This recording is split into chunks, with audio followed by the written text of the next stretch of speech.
తడుపుకున్నట్టు మీ అంతకు మీరే ఈ రోజు మార్చాలని చూస్తున్నారు అంటే మీ ఆత్మసాక్షినే మీరే పరిశీలన చేసుకోండి. మీరు ఏం మెసేజ్ పంపిస్తున్నారు ప్రజలకు అని.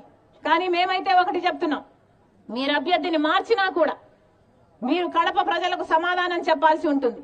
అవినాష్ రెడ్డి హత్య చేశాడని తెలిసి కూడా, అవినాష్ రెడ్డి గారు దోషి అని తెలిసి కూడా, హత్య జరిగింది అని తెలిసి కూడా మీరు ఈ రోజు అవినాష్ రెడ్డి గారిని 5 సంవత్సరాలకు ఎందుకు కాపాడుకుంటూ వచ్చారో ప్రజలకు సమాధానం చెప్పాలి.